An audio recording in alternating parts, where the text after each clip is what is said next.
Before there were gods, there was repetition. Before there were words to explain the world, there were movements that returned again and again.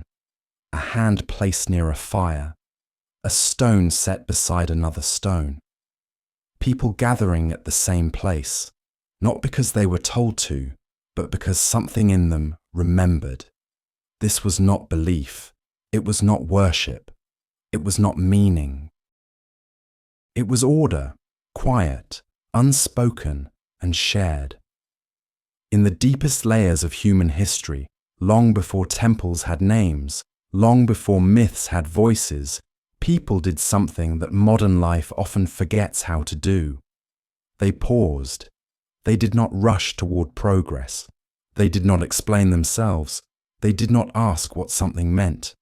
They simply returned, night after night, season after season. Firelight revealed faces without stories attached to them. Hands moved with familiarity, not instruction. No one needed to say why they were there. They already knew, not with language, but with the body. This world did not ask questions yet. There was no need to interpret the sky, no urgency to name what could not be controlled, no pressure to turn silence into answers. The night was not empty, it was complete. In that quiet completeness, humans learned something essential, that stability does not always come from explanation, but from repetition, from doing something again without needing a reason. This is where ritual begins, not as religion, not as tradition, but as a way for the mind to rest inside predictability. Before gods had names, there were gestures. Before symbols were carved, there were paths worn into the ground by feet that returned to the same places. Before memory was written down, it lived in the body, in the rhythm of walking, in the timing of gathering, in the shared silence of night. This video is not about belief systems. It is not about myths or gods or explanations. It is about something quieter. It is about the moment when humans learned that repeating something together could feel safe. That returning to the same place could calm the mind. That silence did not need to be filled. Tonight, we will move slowly through that world. A world before cities, before laws, before clocks. A world where meaning was not demanded and explanation was not required. You do not need to stay awake for this. You do not need to remember it. Let the rhythm carry you. Let the pauses remain pauses. Some stories were never meant to be followed. They were meant to be entered, and then gently left behind. In the earliest layers of human life, the world did not require explanation. There were no names assigned to the sky, no labels placed upon the land, and no figures imagined to stand behind events. This was not ignorance. It was absence of need. The human mind had not yet learned to separate itself from what surrounded it. There was no distance between observer and environment. What happened simply happened. Day arrived. Night followed. Fire warmed, then faded. Nothing asked to be interpreted. To name something is to pull it slightly away from oneself. It creates edges. It allows comparison, judgment, hierarchy. But in this early state, the mind did not operate through separation. There was no impulse to stand outside the world and describe it. Without names, there was no pressure to define meaning. Without definitions, there was no demand for explanation. The absence of gods was not a spiritual gap. It was a structural one. Gods emerge when questions insist on answers, when events require reasons, when order must be justified. Here, order did not require defense. The world was experienced as continuous. Human presence moved within it, not against it. Gestures were made without symbolism. Actions occurred without narrative. Repetition happened without intention to create tradition. Nothing was believed. Nothing was denied. Life unfolded through participation rather than interpretation. This state was not chaotic. It was stable. Stability did not come from belief systems or shared stories, but from predictability in movement and rhythm, the sun's return, the fire's warmth, the quiet after activity. Without names, there was no hierarchy of meaning. No element was elevated above another. Stone was stone, fire was fire, night was night. Each held its place without explanation. This was the condition in which early ritual could emerge, not as belief, but as repetition without resistance. Before gods had names, there was no need to ask why anything existed. It existed, and that was enough. Long before actions were explained, they were repeated. Repetition did not begin as a search for meaning. It emerged as a way to remain steady in an unpredictable world. Early humans did not repeat movements because they believed in something. They repeated them because repetition reduced uncertainty. A familiar gesture required less attention. A familiar path demanded less decision. In a world without written memory, repetition became a form of stability. When the same action occurred again and again, the body recognized it before the mind needed to understand it. Hands moved in ways they had moved before. Feet returned to places already known. Fire was approached with the same caution each time. Nothing about this repetition was symbolic. It was practical. It was calming. The human nervous system responds to predictability. Even without language, the body learns when something feels safe. Repetition created rhythm. Not rhythm as music, but rhythm as expectation. A sense that something will happen again, and therefore does not need to be constantly monitored. This was not tradition. It was not ritual in the later sense. It was the early structure that allowed ritual to form. Before meaning was attached, repetition existed on its own. The same movements at similar times, the same gathering points, the same spacing between bodies. Over time, these repeated actions began to hold weight, not because they represented ideas, but because they were familiar. Familiarity reduces alertness. It allows the mind to soften. In repetition, attention relaxes. The body no longer prepares for surprise. This is where early ritual begins. Not in belief, but in the quiet assurance that something known will happen again. Meaning would come later. Symbols would follow. Explanations would eventually attach themselves to actions that had already existed for generations. But at this stage, repetition did not explain anything. It did not answer questions. It simply created a frame. Within that frame, people could gather without tension. They could move without constant evaluation. They could exist together without needing agreement.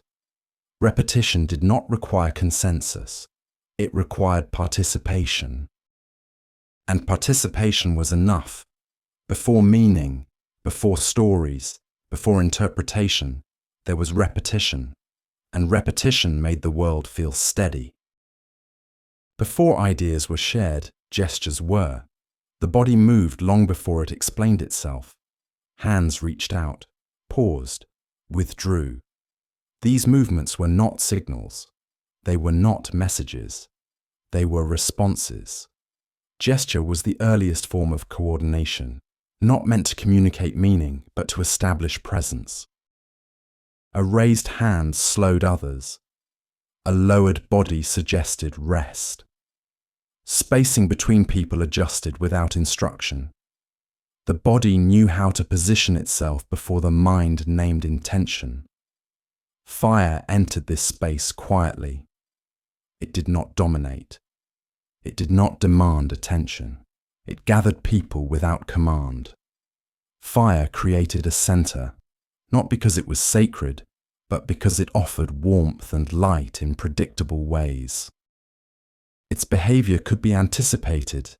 It burned, it dimmed, it went out.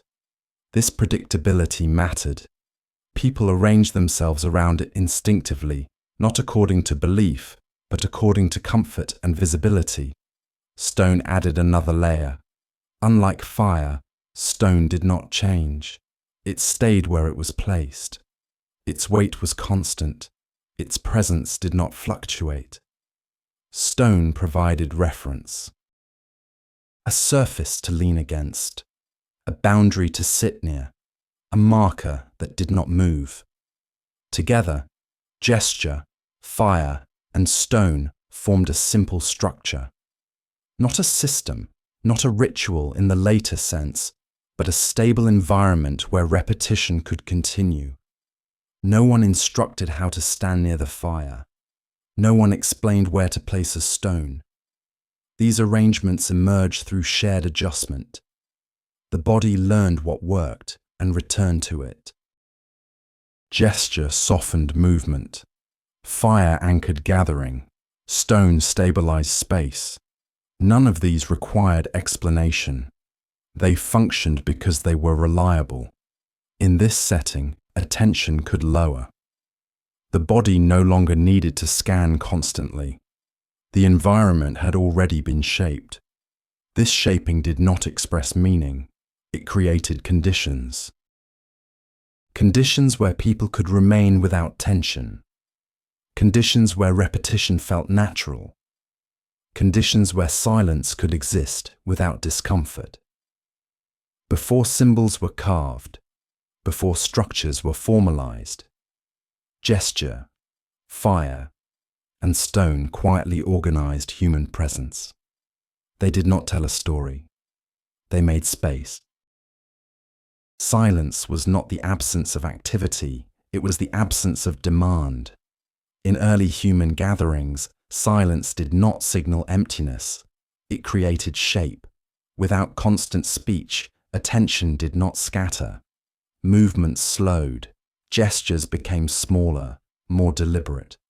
Silence allowed space to organize itself. People did not need to announce intentions. They did not explain actions. Presence was enough. This absence of explanation reduced friction. When nothing needed to be justified, nothing needed to be defended. Silence became a shared condition, not imposed, not enforced. It emerged naturally when no one needed to speak. In this quiet, the body remained alert, without tension. Sounds were fewer, and therefore more noticeable. The crackle of fire, the movement of feet on ground, the shift of weight against stone. Each sound had context. Nothing competed for attention. Silence did not erase communication. It simplified it. A glance replaced a sentence. A pause replaced instruction. The body learned to read space instead of language. This created a structure without rules. No one assigned roles. No one controlled behavior. Silence allowed alignment without agreement. People adjusted to one another through timing rather than speech. When one person settled, others followed. When one moved away, space reopened. This quiet coordination did not require awareness. It happened beneath conscious thought. Silence also softened time. Without conversation to divide moments, time stretched. Minutes were not counted. Duration was felt. This slowing reduced urgency.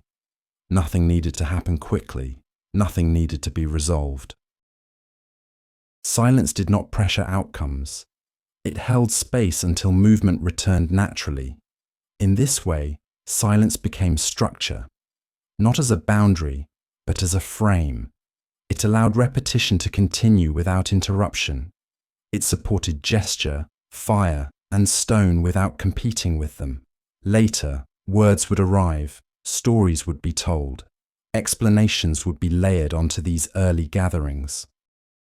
But here, silence was sufficient. It organized presence. It stabilized attention. It made repetition possible without effort. Silence did not ask to be filled.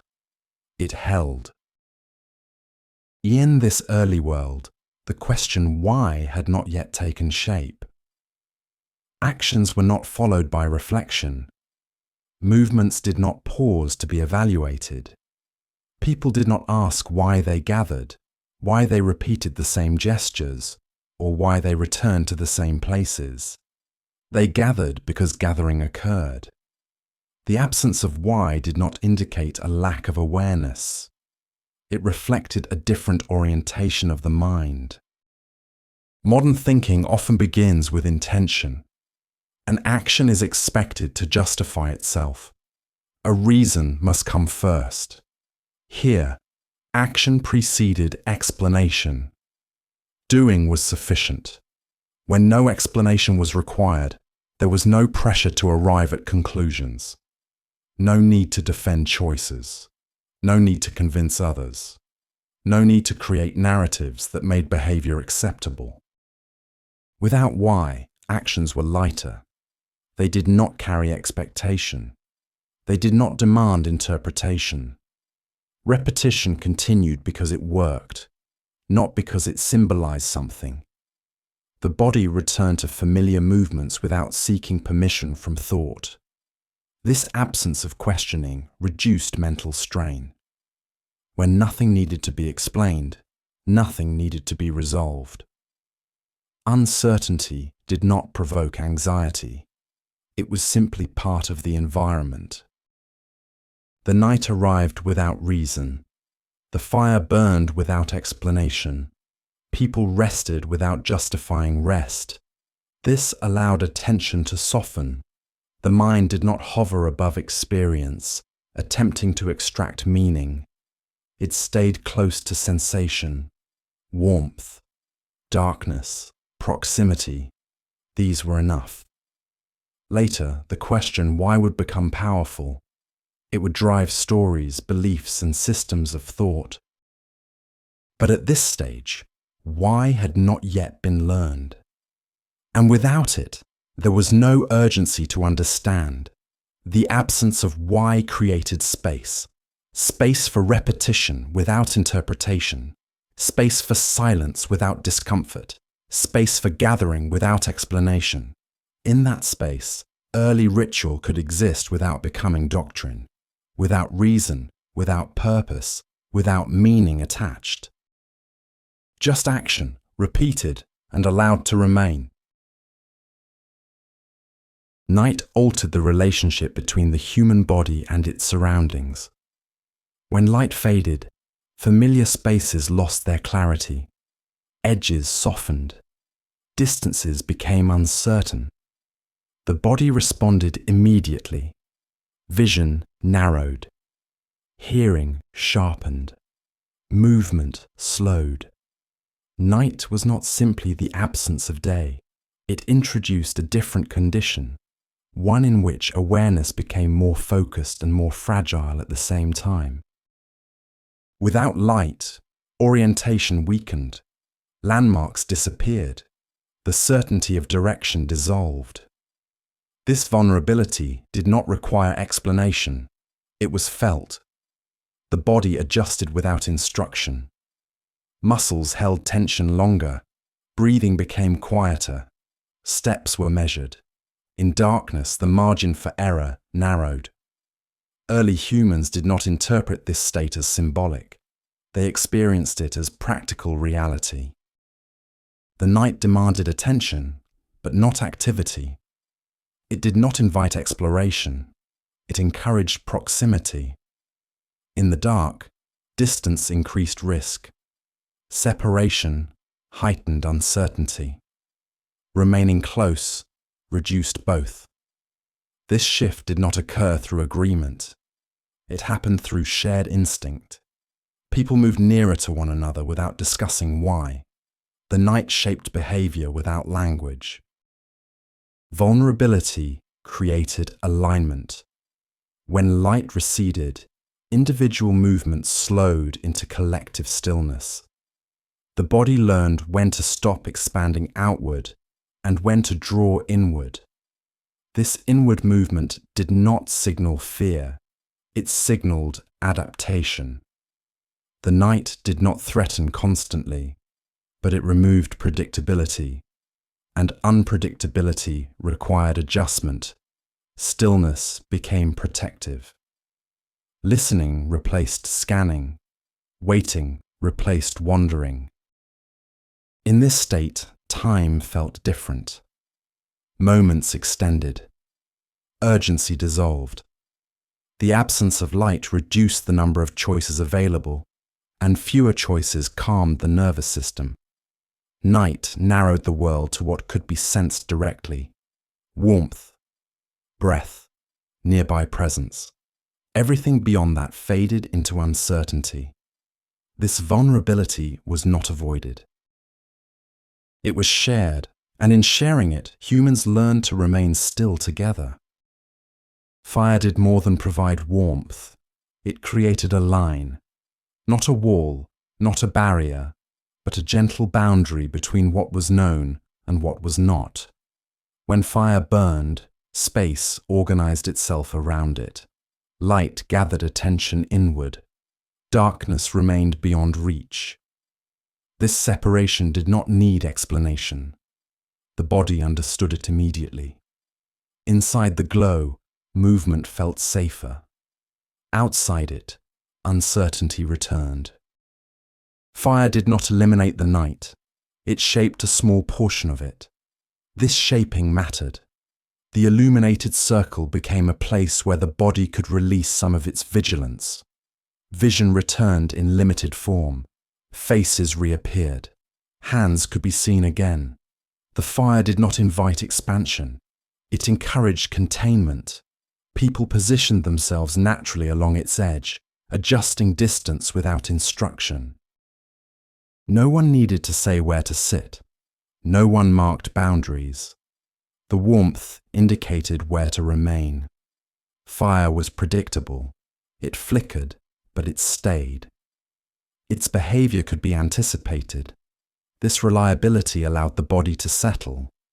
In contrast, the surrounding darkness held no such consistency. It concealed movement. It absorbed sound. The contrast between light and dark created orientation. Fire became the first spatial reference, not as a symbol, but as a practical anchor. Around it, the body recognized where safety diminished and where it increased. This recognition shaped gathering. People did not cluster tightly. They did not spread far apart. They found a distance that balanced warmth, visibility, and awareness. This balance did not require negotiation. It emerged through shared adjustment. Fire also slowed interaction. Speech became unnecessary. Gestures softened. The flicker of light reduced the need for constant movement. Attention narrowed. The body no longer scanned wide spaces. It focused on what remained within the circle. This focus calmed the nervous system. The fire did not dominate the gathering. It did not command behavior. It simply established a center. A center that made the night manageable. In this way, fire became the first boundary, not between people, but between conditions, between exposure and containment, between uncertainty and familiarity. This boundary did not separate. It gathered. And within it, early ritual found a place to begin. As night deepened, speech became unnecessary, not because people chose silence, but because silence already worked. In the dark, words lost efficiency. They carried too far. They interrupted attention. The body adjusted before the mind questioned it. People gathered without announcing intention. They moved closer without instruction. Distance shortened naturally. This coordination did not depend on language. It relied on timing. One person slowed, others followed. One person settled. Space reorganized around that stillness. The absence of speech reduced friction. Without words, there was nothing to debate. No need to agree. No need to persuade. Presence became the primary form of participation. A body near the fire was already involved. No contribution needed to be articulated. This allowed gathering to remain inclusive without structure. No one led. No one followed. Movement aligned through observation rather than command. The quiet did not feel empty. It felt efficient. Attention was not divided between listening and speaking. It remained grounded in sensation, the crackle of fire, the shift of weight, breath moving in the dark. These sounds did not compete. They blended. Silence supported awareness without overload. In this environment, gestures carried more weight. A slight movement was noticed. A pause registered. Communication became minimal and precise, not symbolic, not intentional, responsive. This form of gathering required less energy. Without speech, there was no need to maintain narrative, no need to explain presence. People could arrive and depart without disruption. The gathering did not rely on continuity of conversation. It relied on shared conditions. Darkness, fire, proximity. Together, these elements created cohesion without agreement. This cohesion was not named. It was not recognized as special. It simply allowed people to remain together without tension. Later, speech would take on new roles. Stories would form. Explanations would become central. But here, gathering did not depend on voice. Silence was enough. And in that silence, the body learned how to be together without instruction. When people gathered at night, the circle appeared without being planned. No one suggested its shape. No one directed where to sit. The circle emerged because it worked. Around the fire, equal distance mattered. Too close, and the heat overwhelmed. Too far, and light faded. The body adjusted until balance was found. This balance formed a ring. In the circle, no position held advantage. There was no front, no back, no center reserved for authority.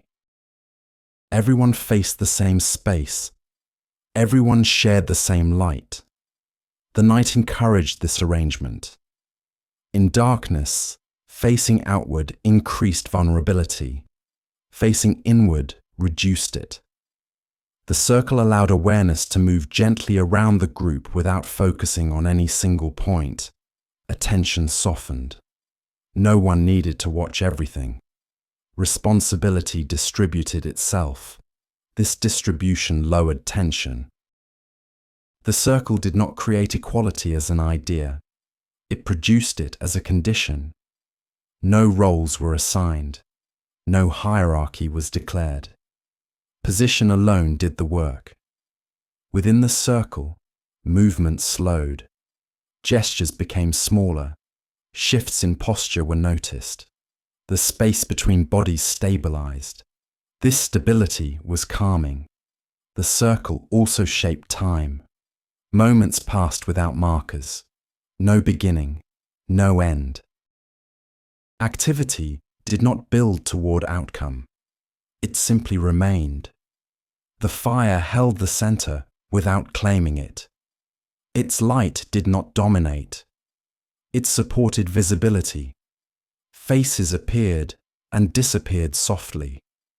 Shadows moved without urgency. The circle allowed presence without pressure. People could sit without performing. They could remain without contributing. Nothing demanded participation. This lack of demand was essential. It allowed the gathering to persist without exhausting attention. Later, circles would become symbolic. They would be named. They would be ritualized. But here, the circle existed without interpretation. It was not sacred. It was practical. It shaped safety. It distributed awareness. It softened time. At night, the circle was simply the form that allowed people to remain together without effort. Night was not experienced individually. It did not belong to one person at a time. When darkness arrived, it arrived for everyone. This changed how people related to one another. During the day, movement scattered. Attention moved outward. Tasks separated individuals across space. At night, that separation collapsed. The same darkness surrounded every body. The same limits applied to all. No one could see farther than another. No one could move without awareness. This created a shared condition. Not agreement, not intention, but circumstance. In the night, personal rhythms slowed into collective stillness. Breathing settled, posture softened. Movement became cautious and deliberate. The body recognized that alertness was now a group effort. No one watched alone. Listening replaced looking. Presence replaced activity.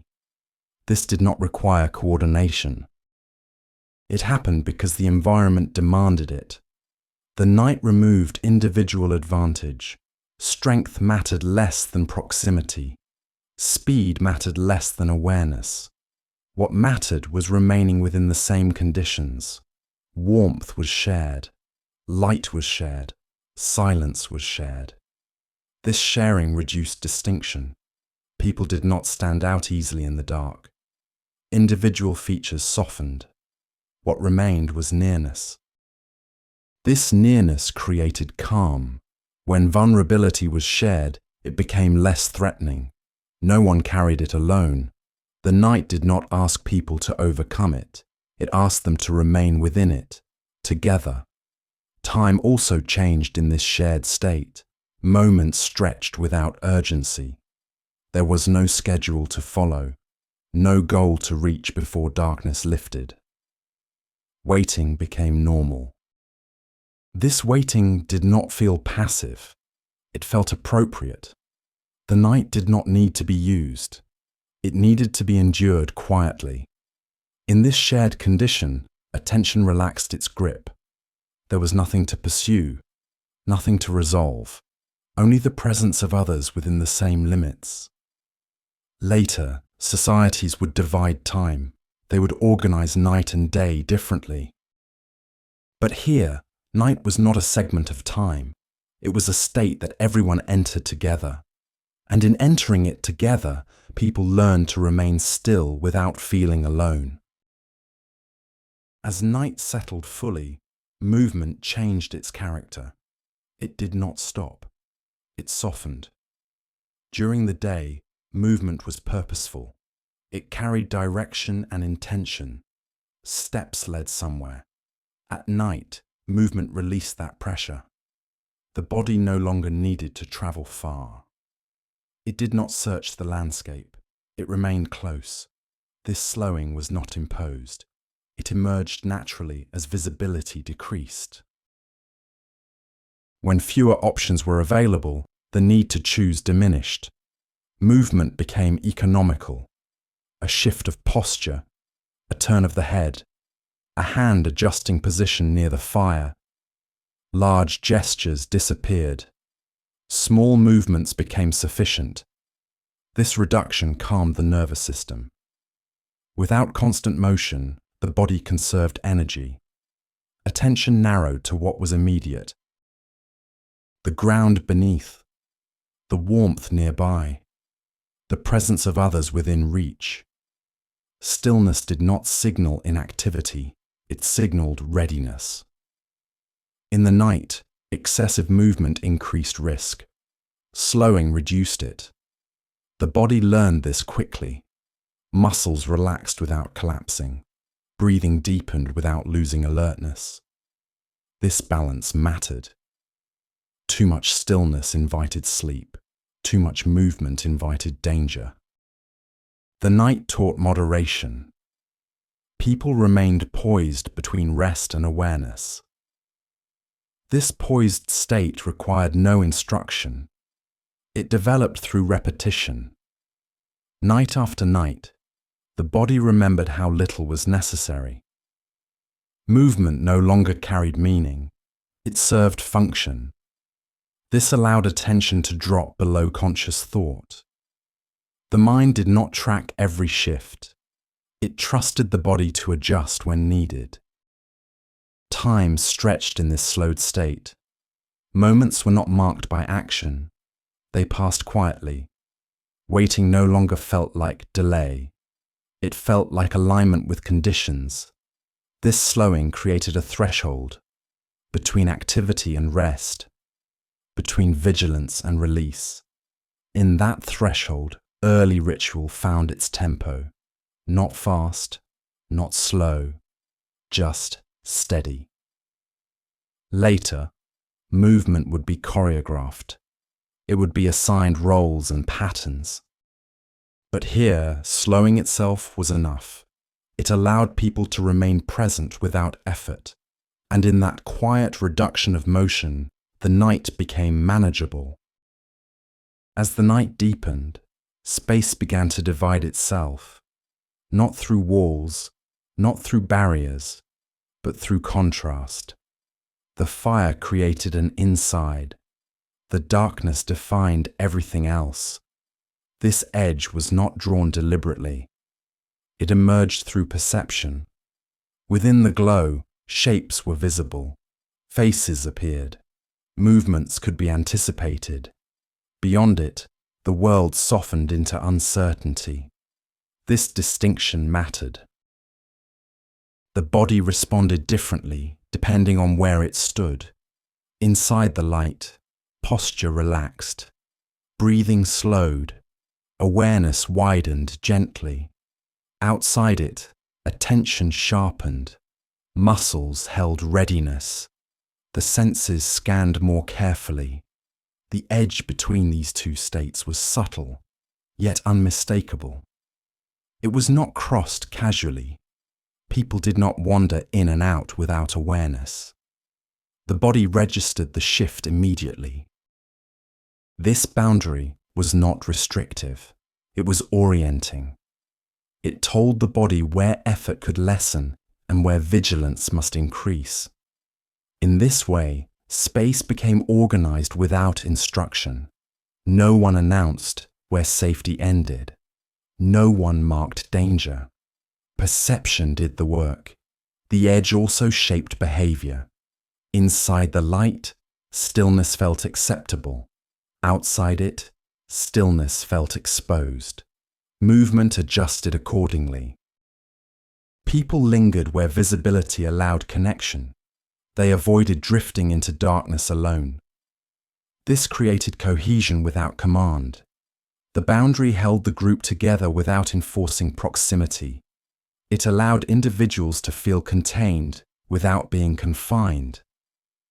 The edge between inside and outside also framed attention.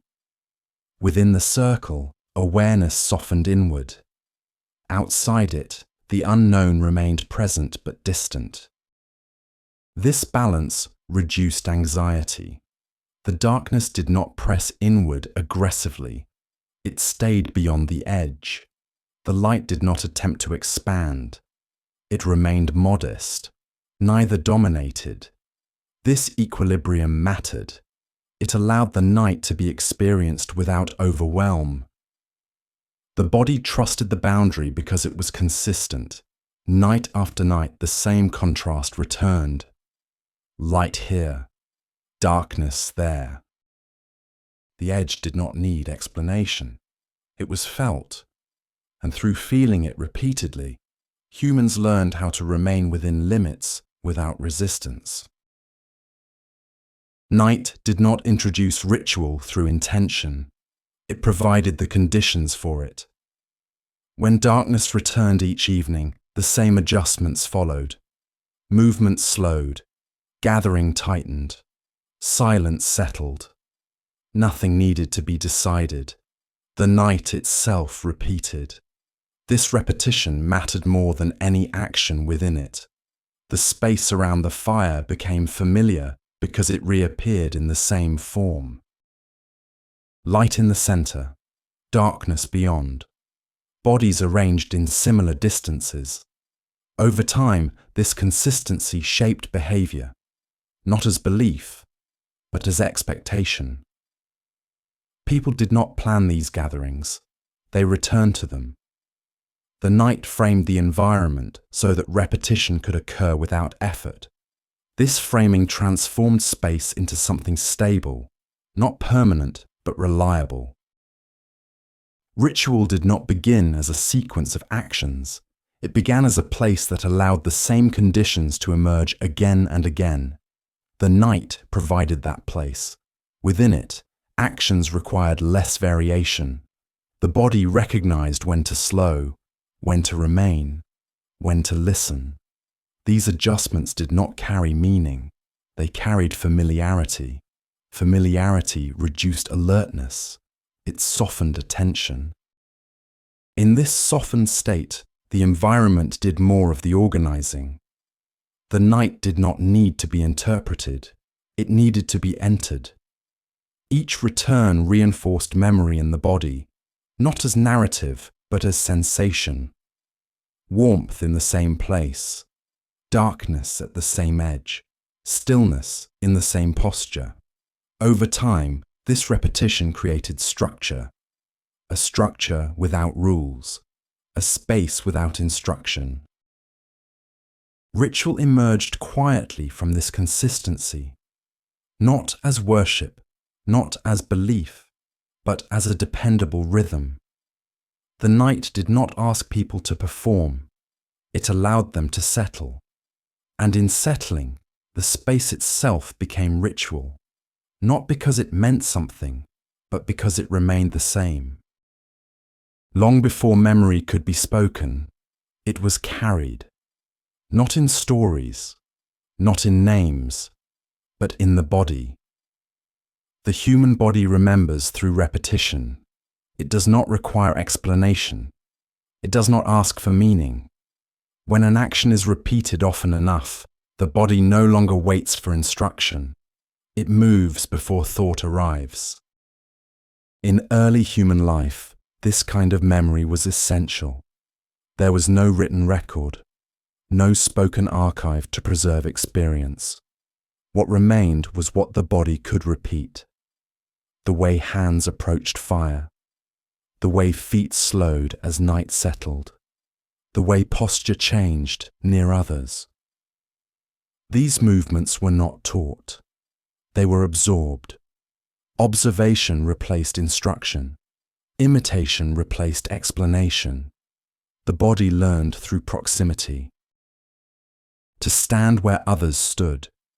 To sit when others settled. To remain still when stillness spread. This form of memory did not depend on accuracy. It depended on familiarity. What felt familiar felt safe. Over time, the body recognized patterns without needing to identify them. It knew when to slow, when to gather, when to wait. This knowing did not live in the mind.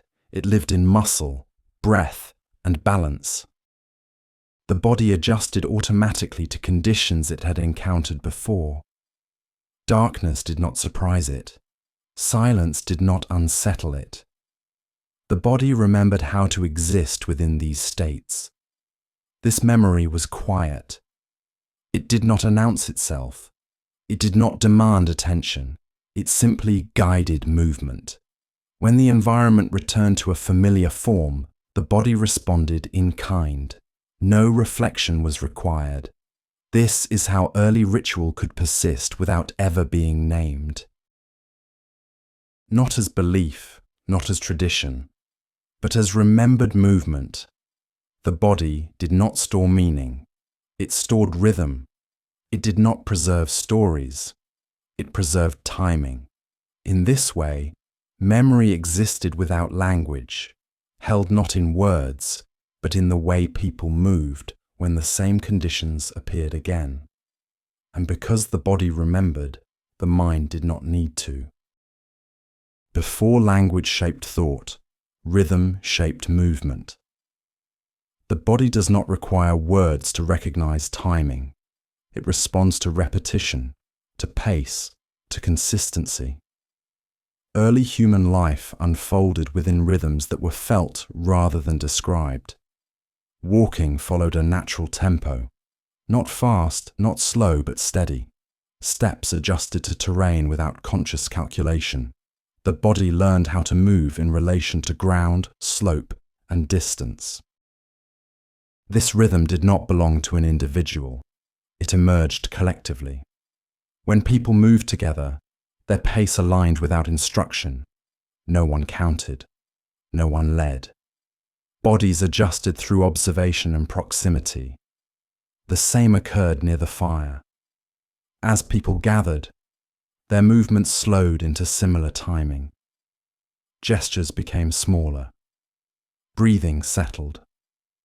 Stillness spread gradually, not as a command, but as a shared tempo. This rhythm reduced effort. When movement aligns, less attention is required to maintain it. The body relaxes into predictability. Rhythm created continuity without explanation. It did not require intention. It did not ask for interpretation. It simply continued. In this state, the body no longer prepared for interruption. It trusted the pattern. Trust softened alertness. Time became something felt rather than measured.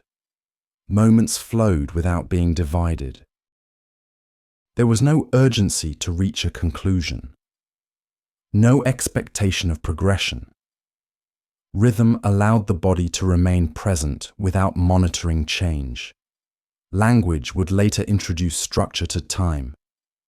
It would separate moments into categories.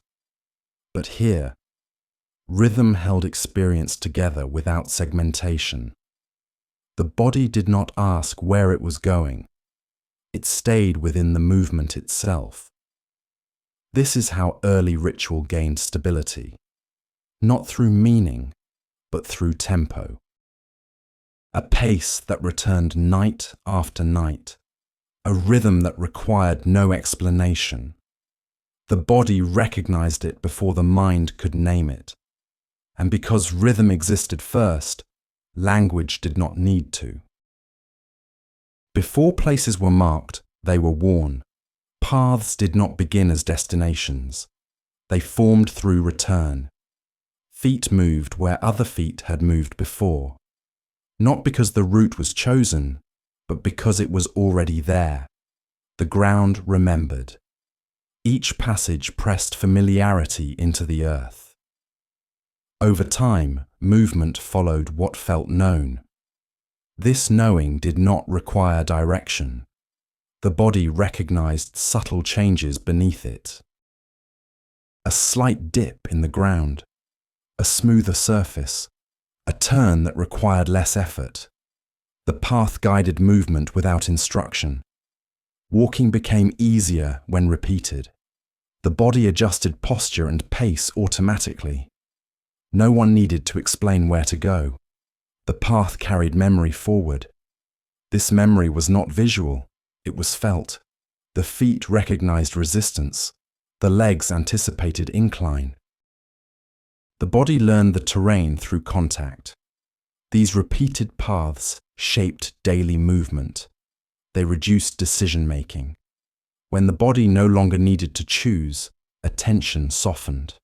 Walking became rhythmic rather than deliberate. This rhythm allowed thought to recede. Movement continued without planning. The path did not represent meaning, it represented familiarity. Familiarity reduced tension. When people walked the same paths together, alignment occurred naturally. Pace synchronized, spacing stabilized. No one set the rhythm. The ground did. Paths also shaped gathering. They converged toward shared spaces without requiring agreement. People arrived from different directions but followed similar lines of movement. The path did the organizing. This organization did not announce itself. It simply functioned. Over time, returning to the same paths reinforced bodily memory. The body knew where to slow, where to turn, where to stop. These decisions occurred beneath awareness. Walking became an act of recognition rather than exploration. Later, paths would be marked. They would be named. They would be measured. But here, they existed quietly. Not as routes to somewhere else, but as confirmations of where one already was. The body remembered these paths because it had moved along them before, and in remembering them, it required nothing further. Order did not arrive through direction. No one explained where to stand. No one decided who should sit where. Yet the arrangement was rarely random. Bodies positioned themselves through familiarity.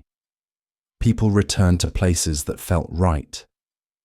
Near the fire, but not too close. Beside others, but with enough space to breathe. This balance did not require negotiation. It emerged through repeated experience. The body remembered where comfort had existed before and returned to it. This form of arrangement did not rely on authority. It did not depend on roles or hierarchy. No position held special significance.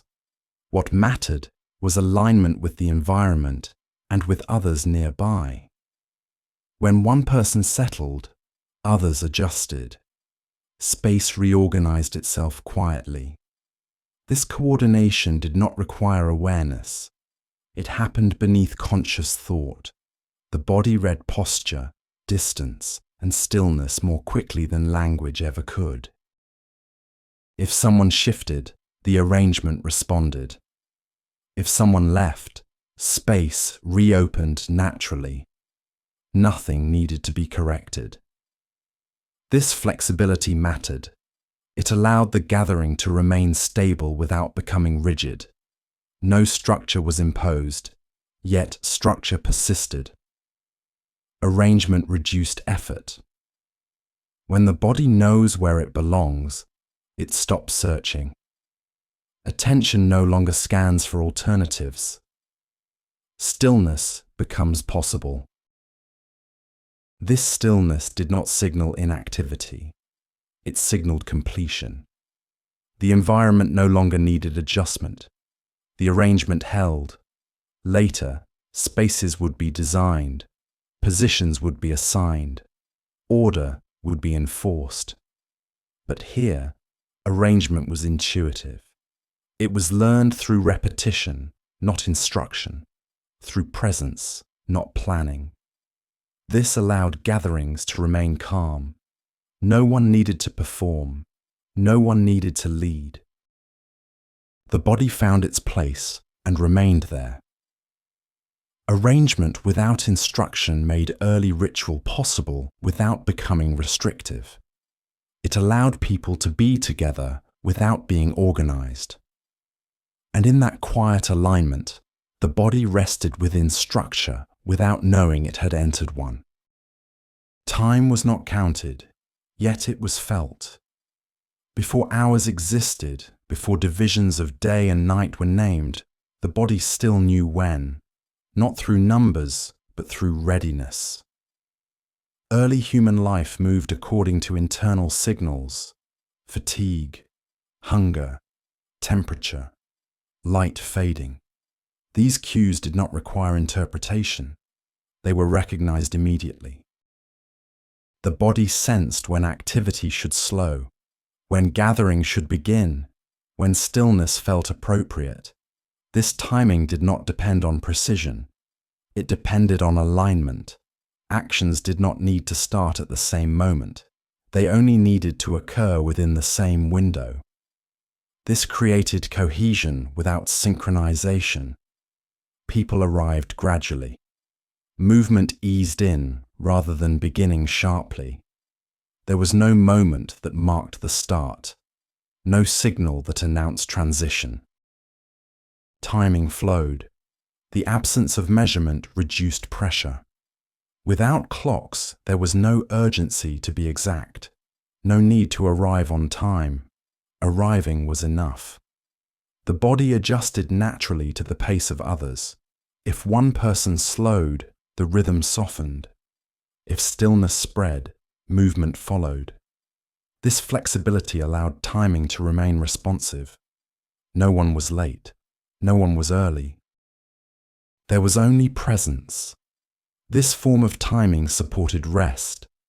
Without deadlines, attention relaxed. The mind did not anticipate what came next. It stayed within the current state. Night reinforced this pattern. As light faded, the body responded consistently. Energy declined, gestures softened, awareness narrowed. These changes did not require agreement. They occurred together. Timing without measurement allowed the body to remain sensitive rather than controlled. Later, time would become segmented. It would be divided, scheduled, and tracked. But here, timing belonged to the body. It did not command action. It suggested it. This suggestion was gentle. It allowed people to remain within rhythm without effort. The body did not need to be reminded. It already knew when to move, when to pause, and when to remain still. Before knowledge was stored outside the human body, the body itself carried what needed to last. There were no records to consult, no marks to revisit, no written reminders of what had come before. What remained was what could be repeated. The body became the archive, not through conscious effort, but through use. Movements that returned again and again left impressions. Postures remembered where to settle. Hands recalled how close to approach the fire. Feet adjusted instinctively to familiar ground. Nothing was stored as information. It was stored as capacity. The body did not remember events. It remembered responses. How to slow when darkness arrived. How to gather without crowding. How to remain still without tension. This memory was durable. It did not fade with forgetting. It persisted through practice. Each repetition reinforced it. The archive did not grow through accumulation. It remained simple. Only what was necessary stayed. Movements that no longer served a purpose were not repeated. They disappeared quietly. In this way, the body curated its own memory. Not everything was preserved, only what continued to work. This made the archive efficient, no excess, no abstraction. The body did not store explanations. It stored readiness. When familiar conditions appeared, the body responded without hesitation. There was no retrieval process, no reflection. The response emerged immediately. This form of memory allowed continuity without dependence on language. Even as individuals changed, the movements remained. Children learned by watching, by standing nearby, by moving when others moved. Nothing needed to be taught directly. The archive passed forward through presence. Later, memory would be externalized, carved, written, recorded. But here, memory lived where action lived, in muscle, in balance, in breath. The body did not reflect on its knowledge, it enacted it. And because of this, Early ritual could persist without ever being named. The archive was alive, moving quietly each time the same conditions returned. Learning did not arrive through instruction. There were no explanations given, no corrections offered, no moments set aside to teach. Yet learning happened continuously. It happened through presence. Those who were new did not need to be told what to do. They watched. They stood nearby. They moved when others moved. The body absorbed patterns without effort. When to slow, where to settle, how close to approach. These things were not explained because they did not need to be. The environment did most of the teaching. Conditions repeated themselves, and the body adjusted accordingly. Mistakes were not corrected verbally. They corrected themselves through experience. If a movement created discomfort, it was not repeated. If a position felt stable, the body returned to it. Learning occurred through consequence, not instruction. This made learning quiet. There was no pressure to perform correctly, no expectation to master anything. Participation was enough. Children did not need to be guided step by step. They learned by being present within the same conditions. They mirrored posture. They matched pace. They adopted stillness naturally. Nothing was enforced. This allowed learning to remain gentle. There was no hierarchy of knowledge, no division between those who knew and those who did not. Everyone learned continuously. Even those who had been present longest adjusted when conditions changed. Learning did not end. It remained responsive. This form of learning required patience, but it did not feel slow. It felt natural. The body does not rush to understand. It waits until repetition settles into familiarity. Only then does it respond with confidence. Later, teaching would become explicit. Rules would be named. Instructions would be formalized. But here, learning was diffuse. It spread quietly through shared presence. Nothing was explained. Everything was observed. And through observation, the body learned what to do without ever being told. Not all memory moved. Some of it remained still. In moments when the body stopped, memory did not disappear. It settled. Stillness was not empty. It was dense with familiarity. When movement paused, the body did not reset. It remained aligned with what had come before. Breath slowed. Posture softened. Attention narrowed. In this state, memory required no action. Nothing needed to be recalled. Nothing needed to be repeated. The body simply held what it knew. Stillness allowed memory to stabilize. Without motion, patterns did not dissolve. They remained intact beneath awareness. This made stillness an essential part of early ritual. Not as a break from activity, but as its continuation in another form. When people gathered and remained quiet together, their bodies synchronized further. Breathing aligned. Small movements faded. The environment became predictable. This predictability reinforced memory. Nothing new entered the body. Nothing disrupted the rhythm. Stillness preserved what repetition had built. It also allowed excess to fall away. Movements that were unnecessary did not surface in stillness. Only what was essential remained present. This made memory simpler. It was not crowded with detail. It was clear. Later, memory would be externalized, stored in objects, marks, and words. But here, memory rested inside the body when the body rested. This rest was not passive. It was active containment. The body did not forget during stillness. It consolidated.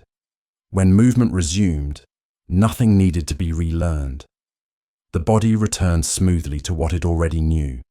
Stillness completed the cycle. Repetition built memory. Movement expressed it. Stillness held it. Together, they formed continuity without explanation, without instruction, without urgency. Memory remained present even when nothing was happening. And because of this, nothing needed to be remembered consciously for it to remain alive. There was a time when action did not wait for explanation. Movement occurred without being questioned. Gesture followed. Gesture. Not because it meant something, but because it had happened before. The question why had not yet taken shape, not because people were incapable of asking it, but because nothing required it. Actions were not justified, they were repeated. This repetition did not demand understanding, it only required continuity. When a body moved in a familiar way, it did not pause to interpret itself. It moved because the conditions allowed it to move. Fire was approached carefully, not because it symbolized danger, but because it had burned before. Distance was kept, not as a rule, but as a memory embedded in posture. Doing did not arise from belief, it arose from familiarity. There was no need to explain an action if it continued to work. Effectiveness replaced meaning. If an action stabilized the group, it remained. If it disrupted balance, it faded away. No explanation was attached to either outcome. This absence of justification created calm. The body did not carry the weight of intention. It did not need to prove correctness. There was no audience to persuade. Action existed for itself. In this environment, the mind did not stand apart from the body. There was no observer asking questions while the body acted. Awareness remained close to sensation. The hands moved because they had moved before. The feet followed paths already worn. The body trusted repetition without understanding it. This trust did not require belief. It required only that the conditions remained similar. Night reinforced this pattern. As light faded, movement slowed without discussion. No one needed to announce that it was time to stop. The body responded. This response was not conscious. It was not decided. It occurred. Without asking why, the body conserved energy. Questions create tension. They pull attention forward. In their absence, attention remained present. Stillness did not feel empty. It felt sufficient. When actions are not required to explain themselves, they become lighter. They do not accumulate mental residue. Nothing needs to be remembered afterward. The body does not replay what it has done. This allowed rest to arrive naturally. Later, explanation would become central. Actions would need reasons. Movements would be justified through stories. Meaning would be layered onto gesture, but here, action preceded interpretation. The doing came first. The thinking did not follow. This did not make early ritual primitive. It made it efficient. Energy was not spent on abstraction. Only what supported continuity remained. The absence of why did not create confusion. It created clarity. Clarity does not always come from understanding. Sometimes it comes from not needing to. The body did not ask whether it was doing the right thing. It did what felt familiar. And familiarity, repeated gently over time, became stability. In this stability, ritual did not announce itself as special. It blended into life. It did not interrupt. It did not demand attention. It occurred quietly, as part of the same rhythm that governed movement, rest, and return. Doing without asking why allowed early human gatherings to remain calm. Nothing needed to be explained.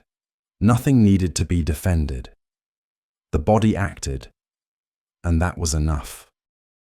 Stability did not come from permanence. It came from return. Nothing was fixed in place. People moved. Seasons shifted. Conditions changed. Yet certain actions remained. They returned not because they were sacred, but because they were familiar. Repetition created continuity in a world that did not stay still. When an action was repeated, it reduced uncertainty. The body recognized what came next. This recognition did not excite the mind. It calmed it. Repetition softened attention. When something happens again, the body no longer prepares for surprise. Muscles relax. Breath slows. The environment becomes predictable, even if it is not controlled. This predictability mattered. In early human life, stability could not be guaranteed externally. Weather changed without warning. Animals moved unpredictably. Resources appeared and disappeared. Repetition offered an internal form of stability.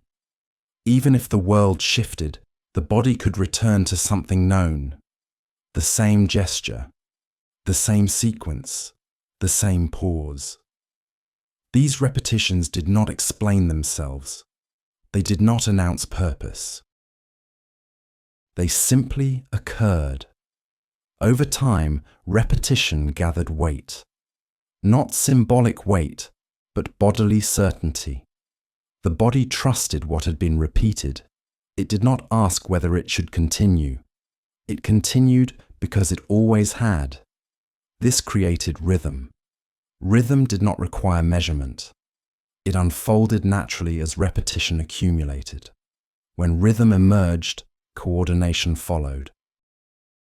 People did not need to align consciously. They aligned because the repetition shaped timing. One movement led into the next. Silence arrived at familiar points. Stillness followed activity without instruction. Repetition smoothed transitions. It removed sharp edges from change. Instead of sudden shifts, there were gradual movements. Instead of decisions, there were continuations. This made repetition protective. It buffered the body against unpredictability. When repetition was present, the body did not brace itself. It settled. This settling supported rest. Repetition allowed the mind to disengage from monitoring. Nothing new needed to be processed. No choice needed to be made. Attention softened into presence. Later, repetition would be given meaning. It would be labeled ritual. It would be explained as tradition. But here, repetition existed before explanation. It was not designed, it was retained. Actions that supported balance were kept. Those that disrupted it were dropped. No rule dictated this selection. The body selected through response. If repetition created ease, it remained. If it created strain, it faded. This filtering was quiet and continuous. No moment marked the establishment of ritual. It formed gradually through accumulated repetition. Because repetition did not require belief, it was accessible to everyone. No one needed to understand it to participate. Participation itself reinforced stability. This made repetition inclusive. There was no threshold of knowledge, only presence was required. Repetition did not isolate the individual. It connected bodies through shared rhythm. When multiple people repeated the same actions, their movements synchronized naturally. Breathing aligned. Stillness arrived together. This synchronization further stabilized the group. No one needed to lead. The repetition led. Over time, repetition became reliable.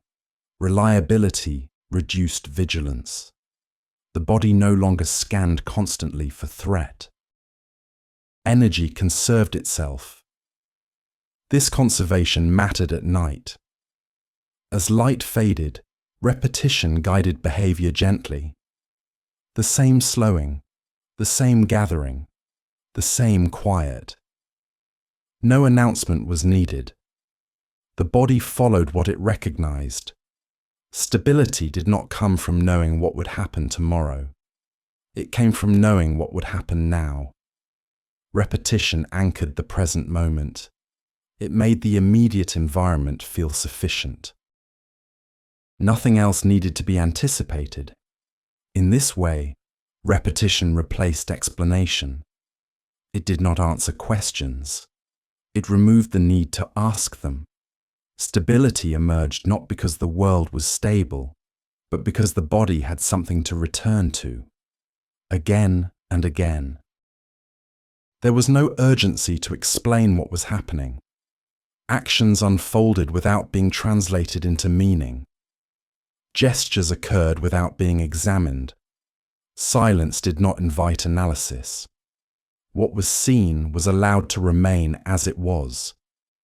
Interpretation had not yet become a habit. This did not mean that people lacked awareness. It meant that awareness did not separate itself from experience. The body remained inside the action instead of stepping outside it to observe. A movement did not ask to be understood. It asked only to be completed. This absence of interpretation created simplicity. Nothing needed to be layered with explanation. No additional narrative was required. The mind did not hover above experience. It stayed within it. This allowed attention to remain grounded. When interpretation is absent, the present moment feels sufficient. There is no need to connect what is happening to something else. No comparison is made. No conclusion is drawn. The body receives sensation directly. Heat from the fire, pressure from the ground, sound carried through still air. These sensations do not require explanation to be registered. They are experienced fully without being framed. This unframed experience reduced mental effort. The mind did not work to categorize or label.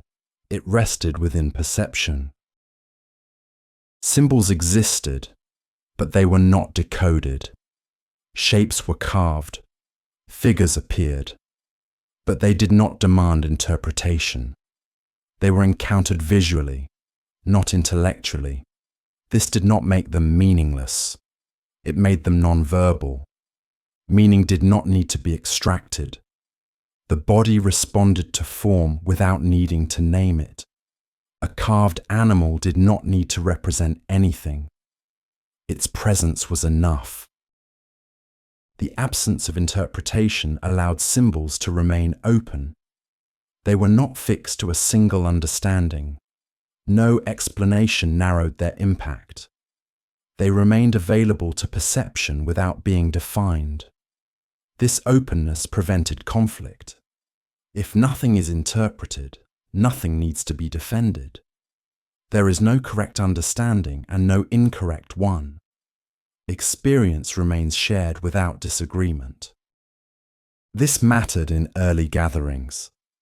When people came together, they did not bring competing interpretations. They brought bodies. Bodies experienced the same conditions without needing to agree on meaning. This allowed cohesion without consensus. Silence played a role here. Silence does not invite interpretation. It suspends it. In silence, the mind has nothing to attach to. No words guide thought forward. Attention settles naturally. This settling supports rest. The absence of interpretation removed mental tension. Questions did not accumulate. Nothing pressed for resolution. Experience could end without being concluded. Later, interpretation would become central. Symbols would be explained. Actions would be assigned meaning. Narratives would grow around gesture. But here, interpretation had not yet claimed its place. Experience remained primary. This did not prevent understanding. It delayed it. Understanding did not arrive immediately. It was not required. The body did not need to know what something meant in order to participate. Participation itself was enough. This allowed ritual to remain quiet. It did not instruct. It did not persuade. It simply occurred. Without interpretation, ritual did not separate itself from daily life. It blended into it. There was no moment when experience became symbolic. It remained direct. This directness reduced cognitive strain. The mind did not carry experiences forward to analyze them later. When an action ended, it ended. Nothing lingered. This allowed the body to rest fully. Sleep did not require transition. There was no unresolved meaning to process. The absence of interpretation created a smooth passage from activity to rest. The body did not ask what it had just done. It simply released it, and in that release, stillness arrived without effort. Action did not form a story. There was no beginning that needed to be announced, no middle that required tension, no ending that demanded closure. What happened did not arrange itself into a sequence meant to be remembered. It simply occurred. Events were not framed as moments. They were not marked as important. They passed through experience without leaving a narrative trace. This absence of story changed how time was felt. Without narrative, time did not move forward in a line. It expanded sideways. Moments did not lead anywhere. They existed fully on their own. An action did not need to be connected to what came before or after. It stood complete. This completeness removed urgency. When an action does not serve a story, it does not need to progress. It can slow, it can repeat, it can fade without consequence. Narrative creates expectation.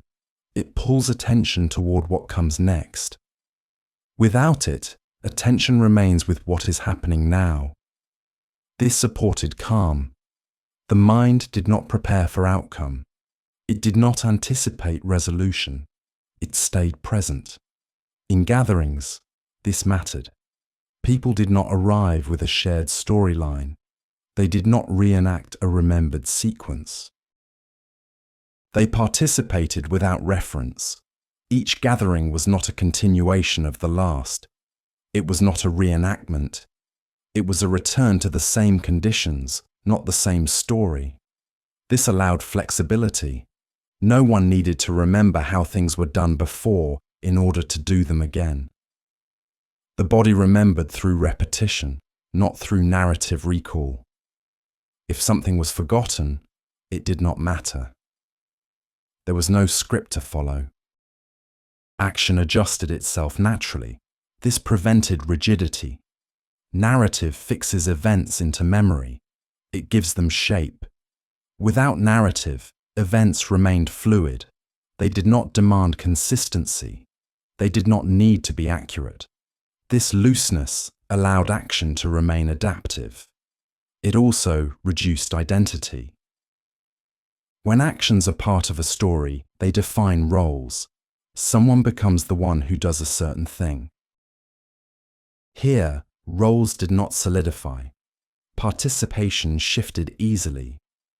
One person could lead a movement one time and follow it the next. No identity attached itself to action. This supported equality. No one owned the ritual. It belonged to no one, and therefore, to everyone. The absence of narrative also softened emotion. Stories heighten feeling. They amplify meaning. Without them, emotion remained low and steady. Not absent, but unaccented. This allowed the body to remain regulated. Excitement did not spike. Anxiety did not accumulate.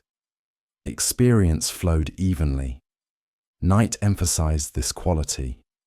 In darkness, narrative dissolves easily. Without visual cues, the mind struggles to construct story. Here, darkness was not filled with meaning. It was allowed to remain dark. Actions performed at night did not become dramatic. They became quieter. Without narrative, night did not signify danger or mystery. It was simply another condition. This neutrality mattered. It allowed night to become a space for rest, not anticipation. Later, narrative would enter. Actions would be explained through myth. Events would be linked into stories. Meaning would be organized. But here, narrative had not yet taken hold. Action existed without being framed. This framing-free state allowed experience to pass through the body without leaving residue. When an action ended, nothing remained to be processed. The body did not replay it. The mind did not revisit it. This made rest immediate. Sleep did not require forgetting. There was nothing to forget. Action without narrative ended cleanly. It left no thread to follow. And because of this, stillness arrived gently, without resistance. No one waited for an explanation. Nothing in the gathering paused to ask what it meant. There was no moment of clarification. No voice stepped forward to interpret. Expectation had not yet turned toward understanding. This absence mattered. When explanation is expected, attention leans forward. The mind prepares to receive meaning. It listens for definition. Here, listening was not directed. It remained open. Experience did not promise insight. It offered continuity. Actions were not followed by commentary. Silence did not demand to be filled. This allowed experience to remain intact. When explanation is not expected, nothing feels incomplete. There is no sense that something is missing. The body does not search for resolution. It remains present. This presence reduced cognitive effort. The mind did not assemble pieces into coherence. It allowed events to pass through without binding them together. This lack of binding prevented accumulation. Nothing piled up. No unresolved questions lingered. Experience ended where it ended. This created lightness. Without explanation, experience did not carry weight. It did not require storage. It did not need to be remembered correctly. This freed the body from responsibility. The body did not have to understand what it was part of. Participation was enough. This mattered in early ritual. Ritual did not need to justify itself. It did not need to explain why it existed or what it accomplished. It existed because it happened. This simplicity allowed it to remain accessible. No threshold of comprehension existed. No one was excluded by lack of understanding. Everyone present shared the same condition. No one knew more than anyone else. This equality reduced tension. There was no authority to question, no interpretation to accept or reject. Silence was not ignorance, it was allowance. Allowance for experience to remain unexamined. Allowance for the body to respond without oversight. This also affected memory. When explanation is expected, memory works to preserve meaning. Here, memory preserved only familiarity, not ideas, not interpretations, just readiness. When similar conditions returned, the body recognized them. It did not recall why the action occurred before. It simply repeated it. This repetition did not feel incomplete. Nothing needed to be added. The absence of explanation also softened time. Without a story to explain, events did not need to be sequenced. They did not need to connect. Time did not move toward conclusion. It remained suspended. This suspension allowed rest. The body did not prepare for what came next. It remained with what was. Night amplified this effect. In darkness, explanation loses urgency. Details blur. The mind releases its grip on certainty. Here, this release was not resisted. Darkness did not demand meaning. It allowed experience to fade naturally. Later, explanation would become expected. Ritual would be explained. Symbols would be interpreted. Meaning would become central. But here, explanation had not yet entered. Its absence was not a lack. It was a condition that allowed early human gatherings to remain calm, inclusive, and light. Nothing needed to be understood in order to belong. Nothing needed to be concluded in order to rest. Experience was allowed to end without being resolved, and in that ending without explanation, the body found ease. Stillness arrived without effort. Sleep followed without delay. Nothing asked to be carried forward. Nothing asked to be known. The absence of expectation made space for quiet, and quiet was enough. For a long time, repetition did not require language. Actions returned because they were familiar, not because they were defined. No word announced them. No label held them in place. They happened again because they had happened before. But repetition, when sustained across time, slowly changes the environment in which it exists. What once required no explanation begins to invite attention, not suddenly, not deliberately, gently. As actions repeat across generations, they begin to stand out, not as symbols, but as constants, something that can be relied upon. At this point, repetition does not yet seek meaning, but it begins to seek recognition. A subtle shift occurs. People notice that certain actions are always present. They occur in the same conditions. They follow the same rhythms. Nothing about them is questioned, yet they are no longer invisible. This noticing does not immediately become interpretation. It becomes acknowledgement. The action is still done, but now it is also recognized. This recognition is quiet.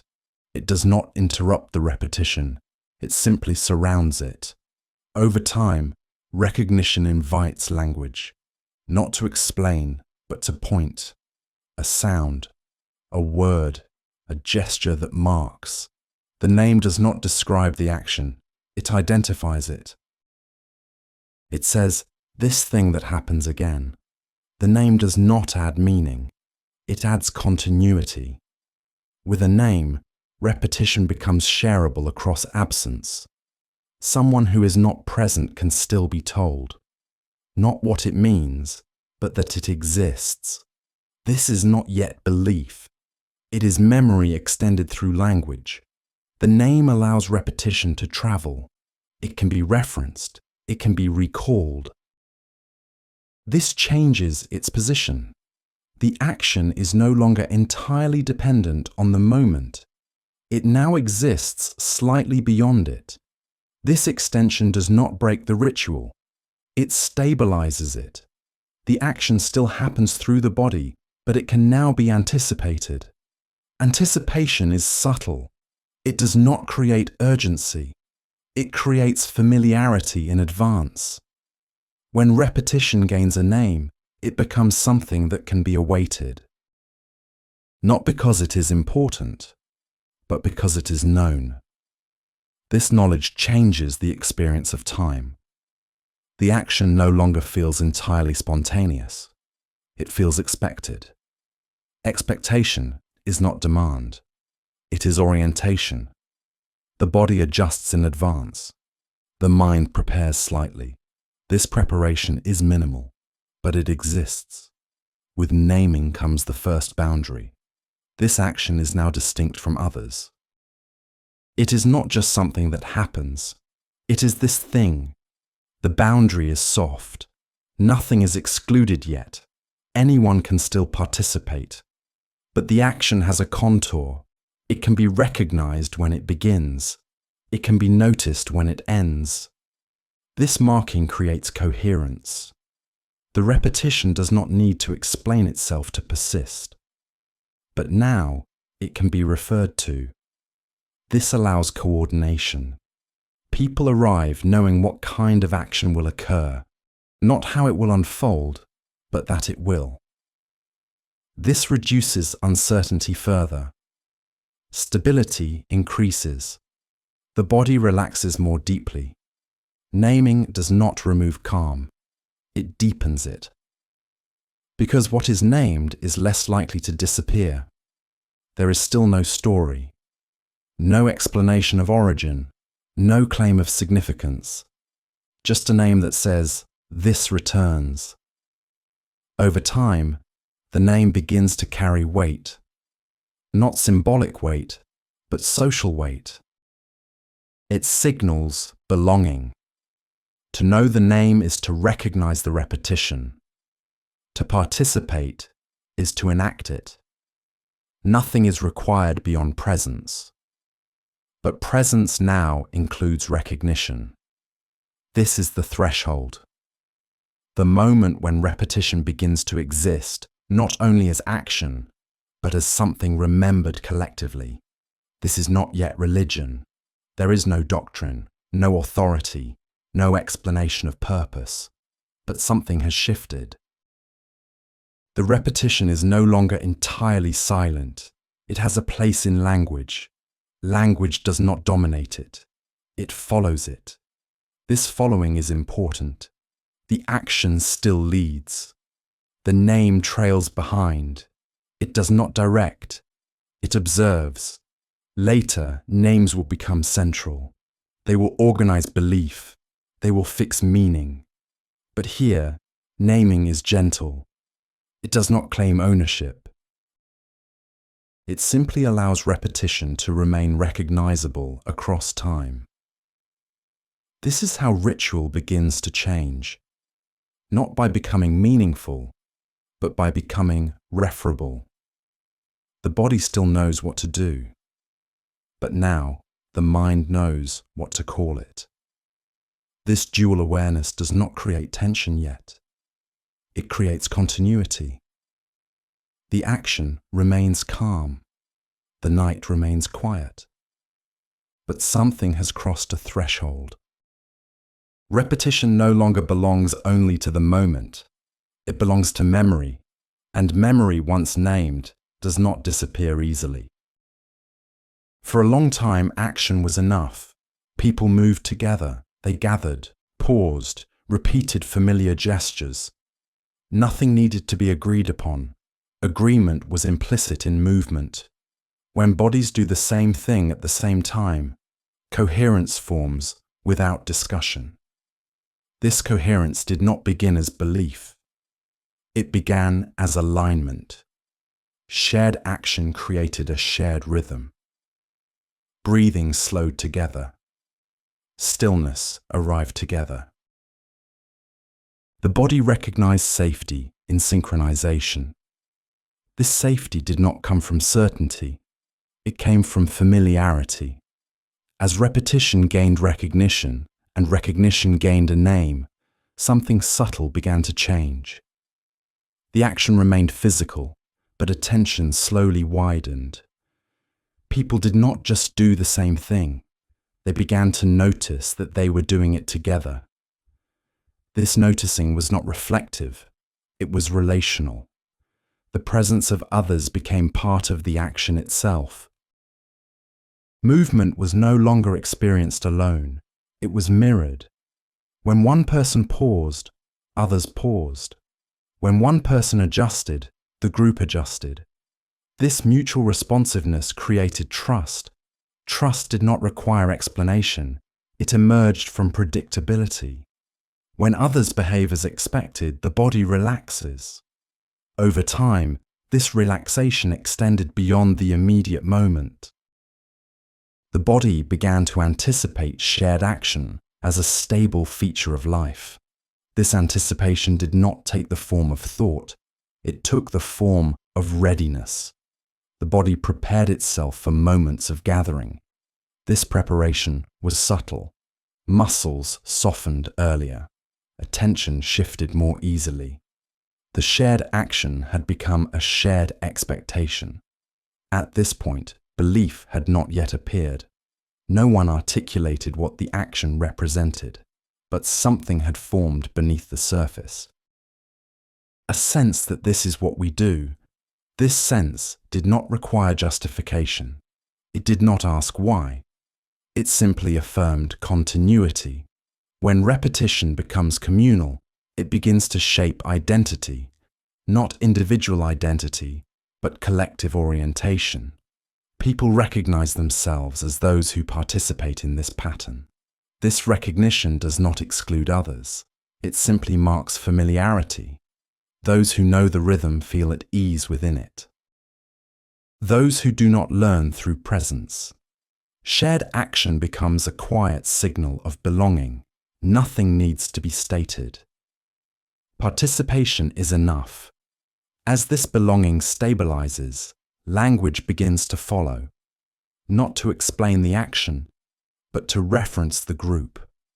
A pronoun emerges, we. This, we does not yet define belief. It defines alignment. It says, we do this together. The step from shared action to shared belief is not a leap. It is a gradual shift in emphasis. At first, the action is central. Belief is absent. Then recognition grows. Language appears. Finally, attention turns inward. People begin to sense that doing the same thing together creates something intangible. Not meaning yet, but cohesion. This cohesion feels stable. Stability invites trust. Trust invites assumption. Assumption is the beginning of belief. Belief does not announce itself. It does not arrive fully formed. It grows quietly in the space created by repetition and trust. No one decides to believe.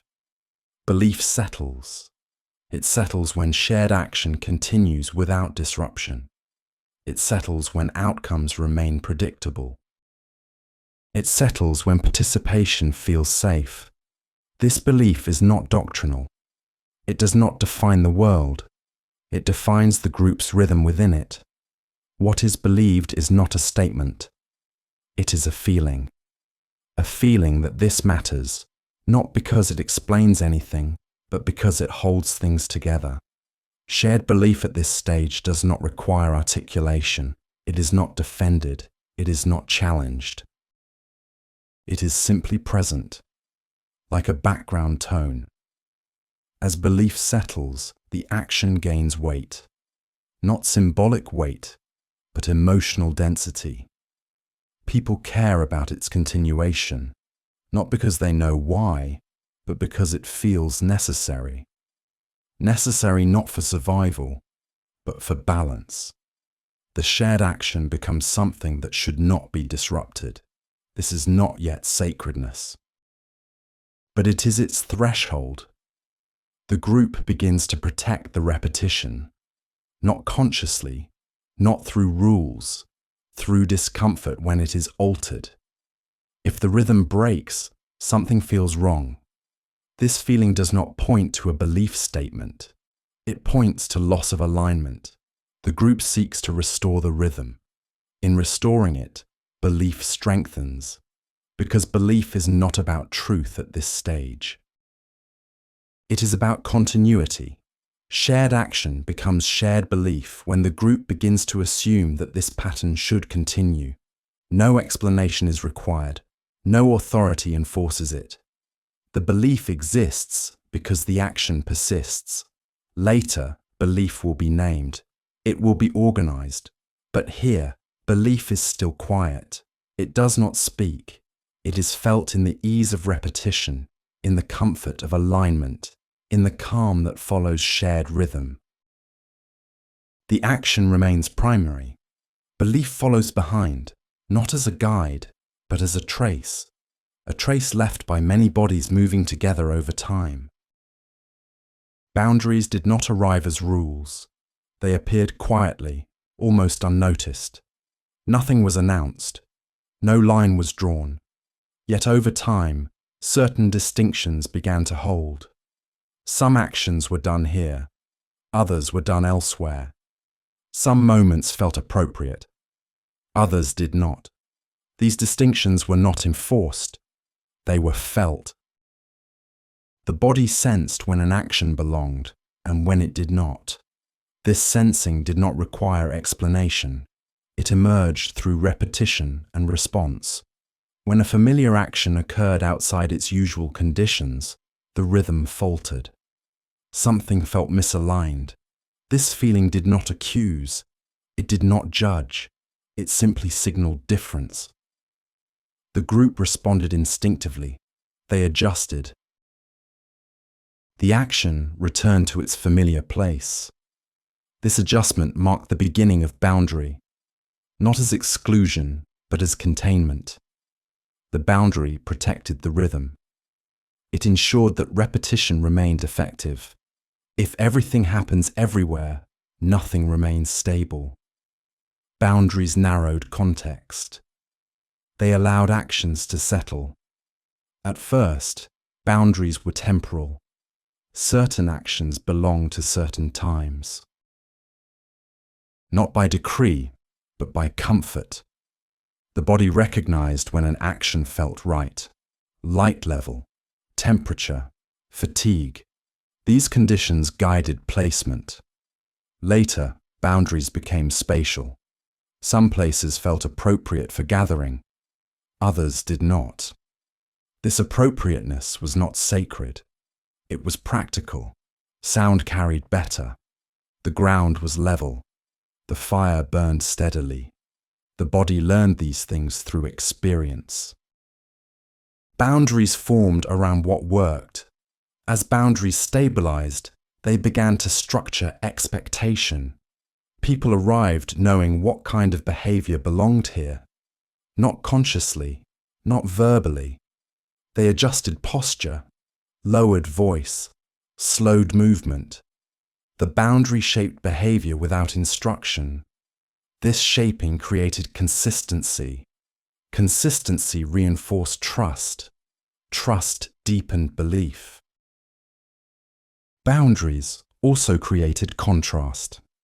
Inside the boundary, rhythm held. Outside it, life continued differently. This contrast sharpened awareness. Crossing into a bounded space felt like a shift. Not dramatic, but noticeable. The body adjusted. Breathing changed. Attention narrowed. The boundary did not demand reverence. It invited focus. Over time, boundaries gained social weight. Not everyone crossed them equally. Those familiar with the rhythm entered easily. Those unfamiliar hesitated. This hesitation was not exclusion. It was uncertainty. Uncertainty signaled learning. Those who stayed learned through presence. Those who left carried the rhythm elsewhere. Boundaries did not trap people. They oriented them. At this stage, boundaries were flexible. They could expand. They could soften. Nothing was fixed. But once noticed, they could not be unseen. The group began to sense when a boundary had been crossed. This sensing created the first idea of correct and incorrect. Not morally, contextually. Correct meant aligned, Incorrect meant disruptive. This distinction was gentle. No punishment followed disruption. Only discomfort. Discomfort guided correction. This self-correcting system did not require authority. The boundary enforced itself through bodily response. Later, boundaries would be formalized. They would be named, guarded, defended. But here, boundaries were quiet. They existed to protect continuity, not to define identity. They did not separate sacred from profane. They separated rhythm from noise. This separation mattered. It allowed repetition to remain stable without becoming rigid. Boundaries reduced variability. They made experience predictable. Predictability allowed the body to release vigilance. This release supported rest. Within boundaries, attention could soften. Outside them, alertness returned. This oscillation created balance.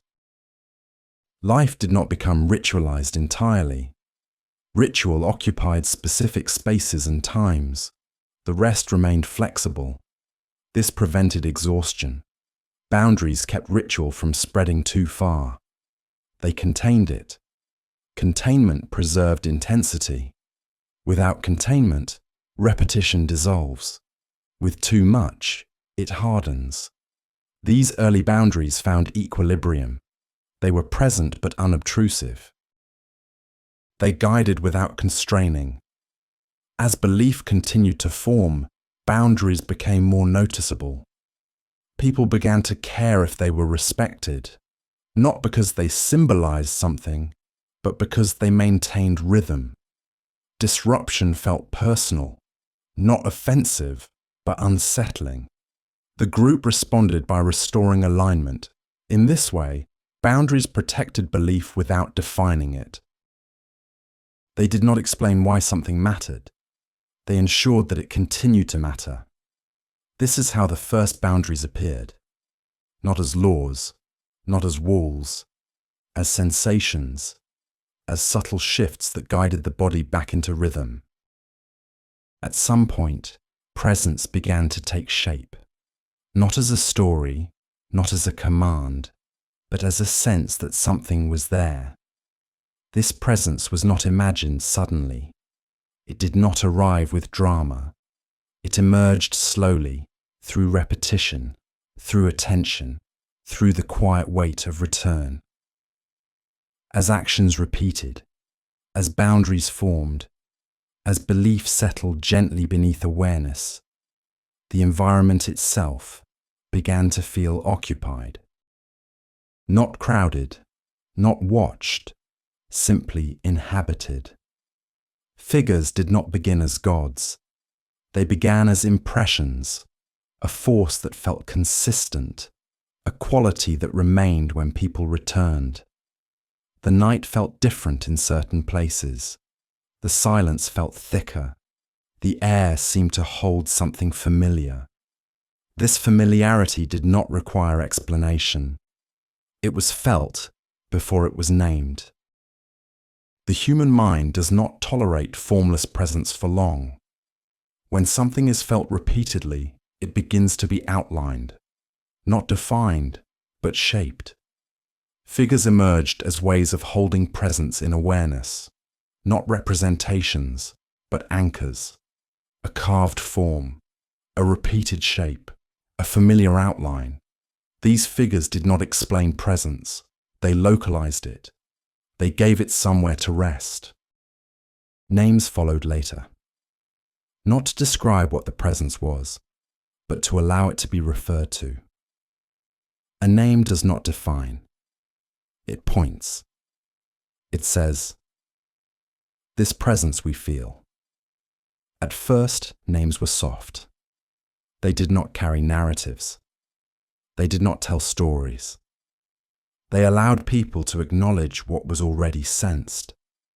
This acknowledgement changed nothing about the action itself. Repetition continued. Gathering remained the same. But attention shifted slightly. The presence was no longer entirely diffuse. It had a contour. This contour did not demand worship. It invited orientation. People adjusted their behavior subtly. Voices lowered. Movements slowed. Not out of fear, but out of attunement. The presence did not command silence. Silence arrived naturally around it. This is important. Sacredness did not begin as power. It began as sensitivity. The group became careful, not because they believed something would happen, but because something felt present. Figures helped maintain this sensitivity. They reminded the body to slow, to align, to pay attention. Names allowed the presence to persist across absence. Someone could speak of it even when not there. Not to explain it, but to acknowledge continuity. This continuity deepened belief. Belief did not become structured. It remained atmospheric. No one asked what the presence wanted. No one assumed intention. Presence was not anthropomorphized immediately. It was not given personality. It was simply there. Over time, however, human perception leans toward relationship. If something is present, it begins to feel responsive. Not because it is, but because attention creates reciprocity. When people act carefully and nothing disrupts them, the presence feels approving. When disruption occurs and discomfort follows, the presence feels displeased. This is not projection yet. It is pattern recognition. The mind begins to associate states with outcomes. From here, figures gain weight. They are no longer just anchors. They become mediators. Still not gods, but intermediaries. They hold the presence between the human and the environment. Names become more consistent. They are spoken more often, still without story, still without doctrine, just reference. Presence now has a place, a shape, and a name. This does not erase silence. It reshapes it. Silence becomes intentional. People fall quiet not because they must, but because they feel they should. This feeling is not imposed. It emerges from accumulated experience. The presence has not changed. Only attention has. This shift marks a threshold. Ritual is no longer only bodily. It now carries a relational dimension. People are not only repeating actions, they are doing them in the presence of something. This something does not judge. It does not instruct. It simply remains. Later, this presence will be explained. Stories will be told. Attributes assigned. Figures will gain histories, desires, commands. But here, none of that exists yet. Presence is still quiet. It has no agenda. It does not ask. It only receives attention. This attention deepens stillness. The body moves more carefully. The night feels heavier, but not threatening, protective. Figures and names do not create fear. They create orientation. They allow people to locate themselves within a space that now feels inhabited, not by beings, but by continuity. This continuity connects past repetition with future return. The presence is not new. It has always been there. Only now it has been noticed. Silence was not always special. At first, it simply happened. It arrived when movement slowed, when energy settled, when nothing more needed to be done. No one protected it. No one pointed to it. It was not marked as meaningful. It was just the absence of activity. But over time, silence began to change its role. As repetition stabilized, as presence was sensed, as figures and names quietly emerged, silence started to feel different. not empty, held. When people gathered and fell quiet together, something remained. The absence of sound did not feel like a gap. It felt like a state. Attention shifted inward. Breath softened. Posture settled. Silence became noticeable. Not because it was enforced, but because it was shared. Shared silence creates coherence. When many bodies remain quiet together, the environment stabilizes. No one needs to monitor others. Nothing demands response. The mind releases outward focus. In this release, silence gains density. It begins to feel intentional, not planned, but chosen. People did not decide to be silent. They arrived there naturally. And because it arrived consistently, it became recognizable. Silence began to be expected, not demanded, but anticipated. When an action ended, silence followed. When silence arrived, no one interrupted it. Interruption felt unnecessary. This is where sacredness begins, not with belief, but with protection. Silence was not allowed to be broken carelessly, not because it was forbidden, but because breaking it felt wrong. This wrongness was not moral, it was sensory. Sound disrupted balance. It pulled attention outward. It fractured stillness. The body resisted this disruption. Voices lowered instinctively. Movement slowed. Silence was preserved without instruction. This preservation marked a transition. Silence was no longer just a consequence of fatigue. It became a condition to be maintained. This maintenance did not require rules. It required sensitivity.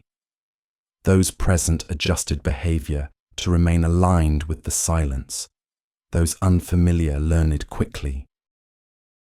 They sensed the shift. They quieted themselves without being told. Silence had become communicative. It signaled that something was happening, even though nothing was happening. This paradox deepened its power. Silence did not point to meaning. It created space. In that space, presence felt closer, not more defined, but more immediate. The absence of sound sharpened perception. Small movements became noticeable. Breath carried weight. The environment felt attentive. This attentiveness was not surveillance. It was awareness. Silence did not belong to any figure or name. It surrounded them. It held everything equally. Because of this, silence became neutral ground. No interpretation intruded. No narrative formed. Silence prevented explanation. Words could not enter. And because words did not enter, nothing needed to be resolved. Silence allowed experience to remain open-ended. This openness felt safe, not because answers were available, but because questions were absent. When silence became sacred, it did not demand reverence. It invited rest. The body recognized that nothing more was required. Action had ended cleanly. Nothing remained unfinished. This made silence a threshold, a passage between activity and rest, between gathering and dispersal, between wakefulness and sleep. Later, silence would be ritualized. It would be scheduled, enforced, guarded. But here, silence was still organic. It arose naturally and was preserved instinctively. No authority claimed it. No story explained it. It belonged to everyone present. This collective ownership mattered. Silence did not isolate individuals. It connected them. Everyone shared the same stillness. This shared stillness reduced separation. The group felt unified without needing to act. Nothing needed to be done together. Being quiet together was enough. As silence became sacred, ritual completed its transformation. What began as repetition became orientation. What began as action became presence. What began as absence of sound became a state worth protecting, not because it represented something, but because it felt right. Silence did not instruct, it allowed. It allowed the body to stop. It allowed the mind to release. It allowed the night to settle fully. And in this settled state, sleep no longer felt like withdrawal. It felt like continuation. The silence did not end when people left. It remained, waiting. Some rituals were never meant to be understood. They were meant to be repeated, not explained, not justified, not carried forward as stories. They existed quietly, within bodies, within movement, within the space that formed when people gathered and did not speak. Before gods had names, before belief required words, there was rhythm. There was repetition. There was stillness. And that was enough. Meaning did not need to be extracted. Nothing waited to be concluded. When the action ended, it ended fully. Nothing followed it. Silence remained. This silence was not absence. It was presence without demand. It asked nothing. It promised nothing. It simply allowed the body to rest within what had already occurred. Over time, the world would change, stories would form, names would multiply, explanation would become necessary, but long before that, there was a way of being that did not require understanding, only return, only alignment, only quiet repetition. And even now, that rhythm has not disappeared. It remains beneath language, beneath belief, beneath interpretation. It appears when movement slows, when attention softens, when silence is allowed to remain unbroken. Nothing more needs to happen. The night continues on its own, and you are not required to follow it. You may simply remain where you are, still,